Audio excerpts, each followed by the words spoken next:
सभी को नमस्कार मेरी ओर से। मेरे यूट्यूब चैनल में आप सभी साथियों को नमस्कार। आज मैं फिर से पुनः स्टार्ट किया हूँ यूजीसी नेट का ये टॉपिक है और उसमें भी है यूनिट 1 बिजनेस इन्वायरमेंट। और उस बिजनेस इन्वायरमेंट जो टॉपिक यूनिट 1 में आती है उसमें टॉपिक का नाम है फॉरेन एक्सचेंज मैनेजमेंट एक्ट फीमा, यानी कि हिंदी में इसको बोल सकता हूँ मैं विदेशी मुद्रा प्रबंध अधिनियम। तो आप समझ पा रहे होंगे, चूँकि मैंने जो नोट्स बनाया है इसमें हिंदी और इंग्लिश दोनों माध्यम के विद्यार्थियों के लिए है। तो मैं अब चलता हूँ, थोड़ा सा इस पे डिस्कस करता हूँ, चूँकि जल्दी सिलेबस भी कवर करना है। तो जो भी एप्लीकेंट है, जो भी न्यू स्टूडेंट है मेरे चैनल से बनेंगे, चूँकि मैं यूजीसी नेट का जो एनटीए एग्जामिनेशन कंडक्ट करती है उनसे रिलेटेड कॉमर्स का जो भी टॉपिक होगा मैं अपने यूट्यूब चैनल के माध्यम से मैं जितने भी टॉपिक है उन सभी को कवर अप करवाऊँगा। कॉमर्स से रिलेटेड जो भी है पेपर 2 का, और उसके बाद जब पेपर 2 कवर अप हो जाएगा तो उसमें बीच बीच में पेपर 1 का भी टॉपिक लेके आऊँगा। तो मैं चलता हूँ, देखता हूँ, देखेंगे यहाँ पे पढ़ेंगे। ये यहाँ से मैंने जो लिखा हूँ थोड़ा पहले हिंदी में मैं जिक्र करता हूँ। देखिए क्या कहता है, फीमा विदेशी मुद्रा प्रबंध अधिनियम भारत में विदेशी मुद्रा के प्रवाह विनिमय और प्रबंध को नियंत्रित करने के लिए लागू किया गया था। यह अधिनियम 1999 में लागू किया गया था। और आया कब था, तो ये आया था, ये काम करना स्टार्ट किया था 1 जून 2020 से, यानी कि फॉरेन एक्सचेंज मैनेजमेंट एक्ट है 1999, लेकिन ये अपना काम जो है इम्प्लीमेंट किया था 1 जुलाई यानी कि 1 जून 2020 से। तो 1999 में लागू किया गया था और इसका उद्देश्य भारत में विदेशी मुद्रा के प्रवाह को सुनिश्चित करना और उसे प्रबंधित करना है। मतलब अर्थात ये कि फॉरेन एक्सचेंज मैनेजमेंट अल्टीमेटली कह सकता हूँ तो फॉरेन करेंसी से के रिगार्डिंग उसको कंट्रोल करना और फॉरेन करेंसी को स्टेबल बना के रखना और उसको मतलब जो अनफेयर प्रकार के होगी उस पर रुकावट डालना था।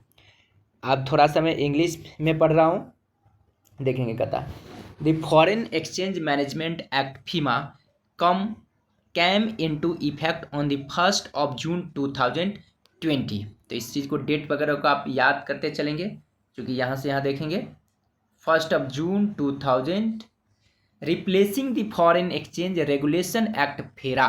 ये भी पॉइंट को याद रखना है, फॉरेन एक्सचेंज रेगुलेशन एक्ट फेरा।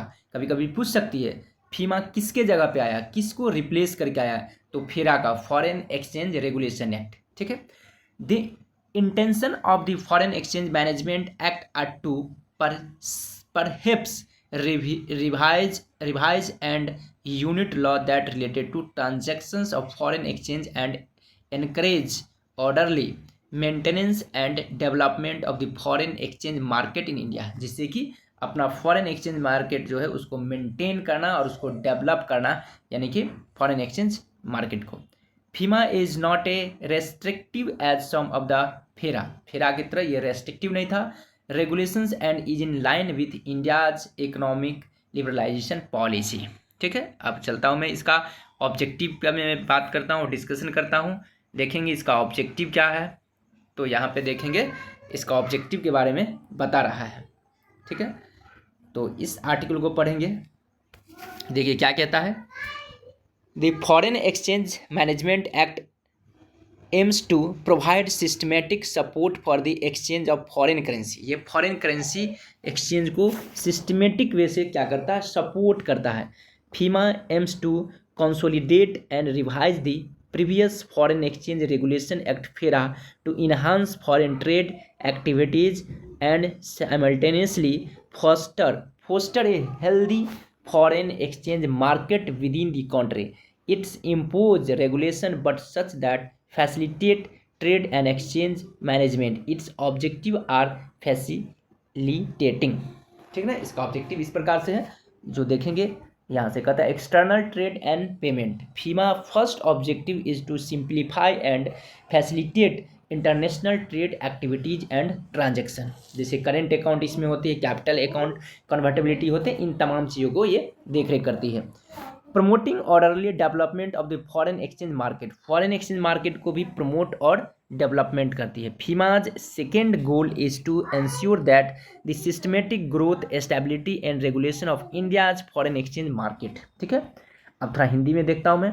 देखिए मुख्य उद्देश्य क्या है इसका, इस आर्टिकल को हम लोग स्टडीज करेंगे तो देखेंगे इसका उद्देश्य के बारे में देखते हैं।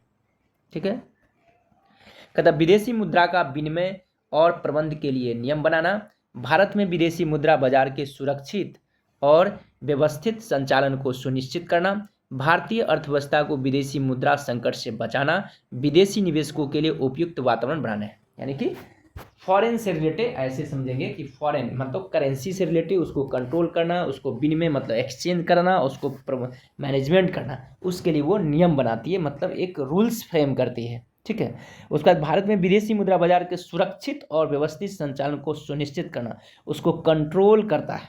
ठीक ना, उसके लिए इंश्योर करता है। भारतीय अर्थव्यवस्था को विदेशी मुद्रा संकट से बचाना, यदि भारत में अगर संकट हो जाती है फॉरेन करेंसी के तो उसको उससे बचाना, मतलब ये गाइडलाइंस करते रहेगा कोई आप फॉरेन करेंसी को स्टोर करें। विदेशी निवेशकों के लिए उपयुक्त वातावरण बनाना, यानी कि फॉरेनर जो भी इन्वेस्टर है उसको इन्वायरमेंट को डेवलप करना, उसके प्रॉपर वे से उसको मेंटेन करना ताकि वो इन्वेस्टमेंट को अवसर हो।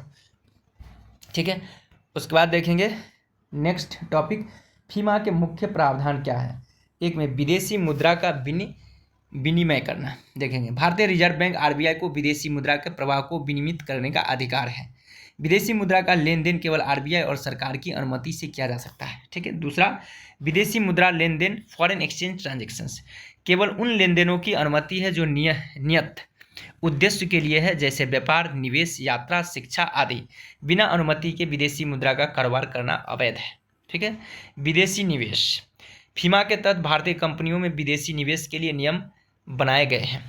एफडीआई फॉरेन डायरेक्ट इन्वेस्टमेंट और एफआई फॉरेन पोर्टफोलियो इन्वेस्टमेंट को नियंत्रित किया जाता है, मतलब कि फीमा के अकॉर्डिंग ही फॉरेन डायरेक्ट इन्वेस्टमेंट आते हैं और फॉरेन पोर्टफोलियो इन्वेस्टमेंट एफपीआई। ठीक है, फीमा के तहत भारतीय कंपनी में विदेशी निवेश के लिए नियम बनाए गए हैं।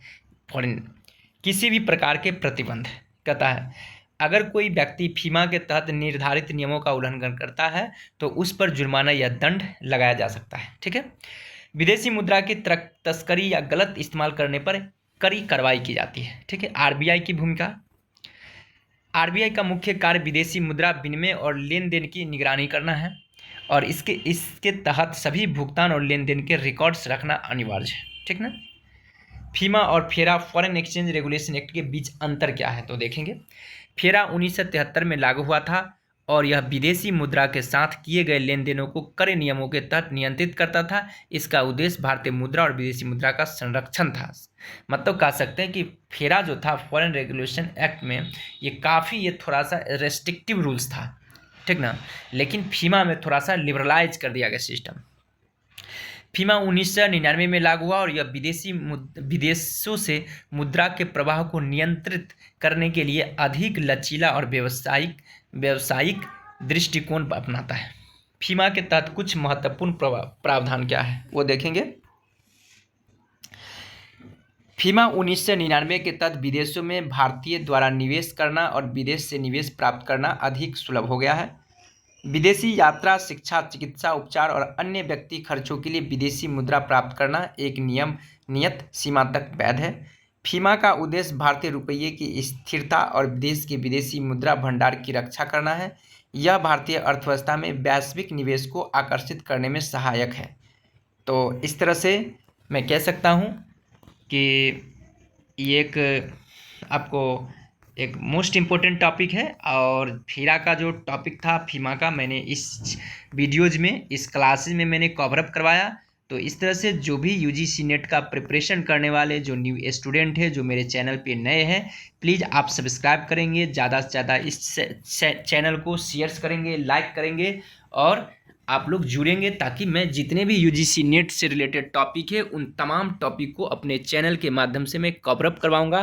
क्योंकि मैंने एक बैचेज स्टार्ट किया हूं जो जून 2025 एग्ज़ाम मैंने रखा हूं, यूजीसी नेट जीआरएफ जून 2025 एग्ज़ाम। तो जितने भी तमाम टॉपिक है मैं उन तमाम थ्योरेटिकल पोर्शन को, ईच एंड एवरी कॉन्सेप्ट को एक्सप्लेन के साथ मैं हिंदी और इंग्लिश दोनों माध्यम से मैं लेके आऊँगा।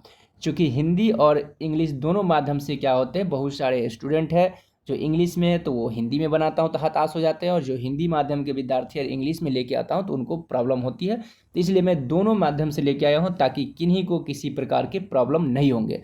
उसके बाद जैसे यूनिट 1 जो बिजनेस इन्वायरमेंट का जो टॉपिक आते हैं यूनिट 1 में जितने भी कवर अप होगा, तो मैं उसके बाद MCQ 100-200 क्वेश्चंस लेके आऊँगा जो एग्जामिनेशन से रिलेटेड होते हैं, जो अक्सर पूछे जाते हैं, ताकि आपको फुल एंड फाइनल चैप्टर ये कॉन्सेप्ट कवर अप हो जाएगा। Okay, bye bye, have a nice day.